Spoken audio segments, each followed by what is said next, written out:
अब कहानी के दूसरे पार्ट में हम मथायुस को देखते हैं जो मेमनोस के महल के पास पहुंच जाता है और आसपास के इलाके को छानने लगता है ताकि वह यह जान सके कि महल में अंदर कैसे घुसा जा सके।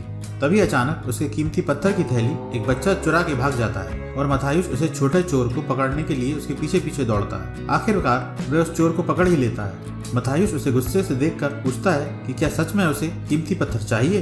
बच्चा हाँ में जवाब देता है। तब मथायुस उससे महल में जाने का रास्ता पूछता है और बदले में उसे वह कीमती पत्थर देने का वादा करता है। अब बच्चा मथायुस की शर्त मान लेता है और उसे खुफिया दरवाजे से महल के अंदर ले जाने लगता है कि तभी अचानक उनकी मुलाकात एक बूढ़े बाबा से होती है जो गोला बारूद बनाने में जीनियस होते हैं और वह इस गोला बारूद से मेमनोस को मार डालना चाहते हैं। दरअसल इस बूढ़े बाबा का नाम फिलौस होता है जो मेमनोस के कई राज मथायुस को बताने लगता है। तभी मथायुस फिलौस से मेमनोस का पता पूछता है जिससे कि वह उसे मार सके। तब फिलौस उसे बताता है कि मेमनोस अपने भाड़े के टट्टुओं के साथ युद्ध में लड़ाई की प्रैक्टिस कर रहा है और अभी तुम उसे नहीं मार पाओगे। ऐसा सुनकर मथायुस भी गुप्त सीढ़ी द्वारा महल के ऊपर दीवार पर चढ़ जाता है और देखता है कि मेमनोस तेजी से आते हुए तीरों को पकड़ने की प्रैक्टिस कर रहा है, इसीलिए वह तीर नहीं चलाता और छोटे बच्चे को एक कीमती पत्थर देकर कल्टी खाने का इशारा करता है। बच्चा भी वहां से पत्थर लेकर चंपत हो जाता है। अब जैसे ही मथायुस मेमनोस पर तीर चला रहा होता है तभी वह देखता है कि मेमनोस के सिपाही उस छोटे बच्चे को पकड़कर वहां ले आए हैं क्योंकि वे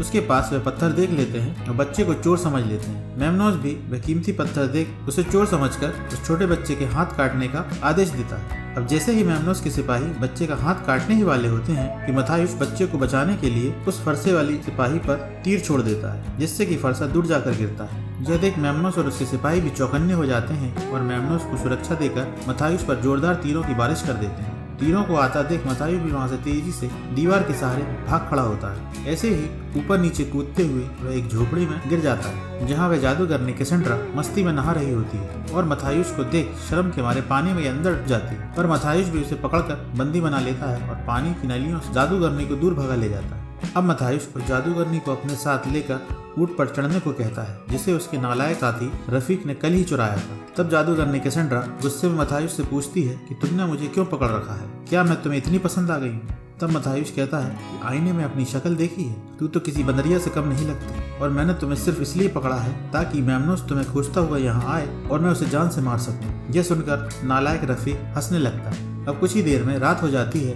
और जब सब गहरी नींद में सो जाते हैं तो जादूगरनी वहां से उठकर भागने लगती है पर उसके पैर में मथायुस ने रस्सी पहले ही बांध रखी होती है जिससे वह जादूगरनी को फिर से पकड़ लेता है और जादूगरनी से गुस्से से पूछता है कि तुम आखिर भागकर कहाँ जाना चाहती हो। तब जादूगरनी सच बताते हुए मथायुस को कहती है कि मैं मेमनोस के पास बचपन से ही उसका एक गुलाम बनकर रह रही हूँ और आज मैं उन सब लोगों से दूर चला जाना चाहती हूँ ताकि मुझे कोई ढूंढ न सके। अब मथायुस उससे पूछता है कि पहले तुम यह मुझे बताओ कि तुमने उस दिन मेरी जान क्यों बचाई। तब जादूगरनी बोली, मैं किसी भी इंसान का भविष्य देख सकती हूँ और उस दिन मैंने तुम्हें देख लिया था कि तुम ही मुझे मेमनोस के चंगुल से बचाओगी। इस बात को सुनकर मथायुस ने जादूगरनी को आजाद कर दिया और रस्सी खोल दी पर साथ ही साथ मथायुस उससे कहता है कि अब सारी दुनिया तुम्हारी दुश्मन बन चुकी है क्योंकि तुमने ही उनका भविष्य बताया था जो आज गुलामों की जिंदगी जी रहे हैं। अब जादूगरनी समझ चुकी थी कि उसकी जान भी मथायुस के साथ ही सुरक्षित है और अगर वो बाहर जाएगी तो मारी जाएगी, इसलिए जादूगरनी भी मथायुस के साथ आगे बढ़ने लगती है। तब कुछ दूर चलकर जादूगरनी मथायुस को बताती है कि मेमनोस के सिपाहियों ने उन्हें खोज लिया है और वे इसी ओर आ रहे हैं।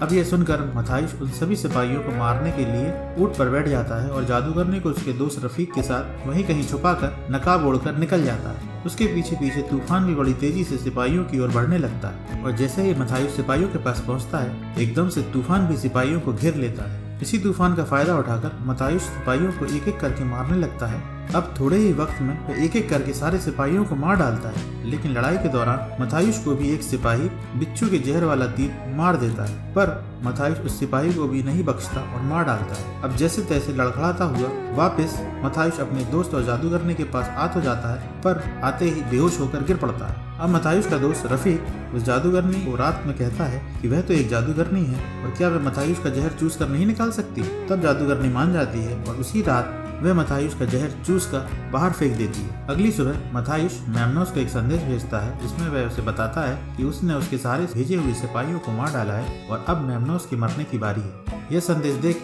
मेमनोस के सिपाहियों को भी डर लगने लगता है और वह मेमनोस से जादूगरनी के बारे में पूछते हैं और उसे देखने की इच्छा जाहिर करते हैं पर मेमनोस उन्हें कहता है कि जादूगरनी अभी बीमार है और कुछ दिनों बाद उनके सामने आएगी और वह अभी हरम में आराम कर रही है। इस झूठी कहानी पर सिपाही भरोसा कर लेते हैं और वहाँ से चले जाते हैं। इधर मथायुस भी जादूगरनी और दोस्त रफीक के साथ आगे बढ़ता रहता है और अचानक उसके सामने वही बूढ़ा बाबा फिलोज आ जाता है। वह उन लोगों को बताता है कि अब उसने बहुत सारा गोला बारूद इकट्ठा कर लिया है जो मेमनोस को मारने के लिए काफी है। ऐसा कह के वह भी मथायुस के साथ आगे बढ़ने लगता है। अब आगे बढ़ते हुए उन्हें एक पानी से भरा हुआ बड़ा तालाब दिखता है जिसे देखकर वे बहुत खुश हो जाते हैं और उसमें पानी पीने और नहाने लगते हैं। तभी अचानक अनजान कबीले के बहुत सारे लोग उन्हें उठाकर पकड़ लेते हैं और बंदी बनाकर अपने सरदार के पास ले जाने लगते हैं।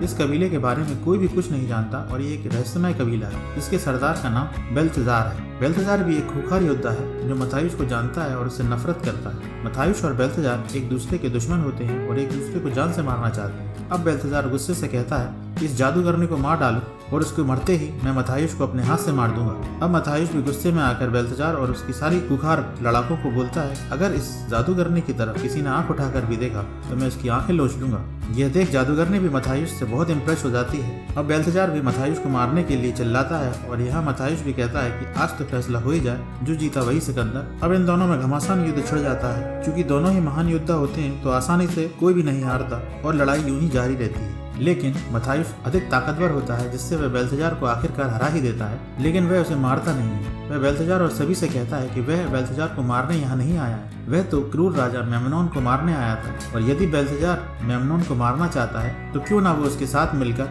मेमनोस को मारने के लिए आगे आए। वह कहता है कि यूं आपस में लड़कर हम अपना ही नुकसान कर लेंगे। बेल्तजार उसकी ये सोच सुनकर बहुत खुश हो जाता है और उसकी बात मानकर उसके साथ लड़ने के लिए राजी हो जाता है।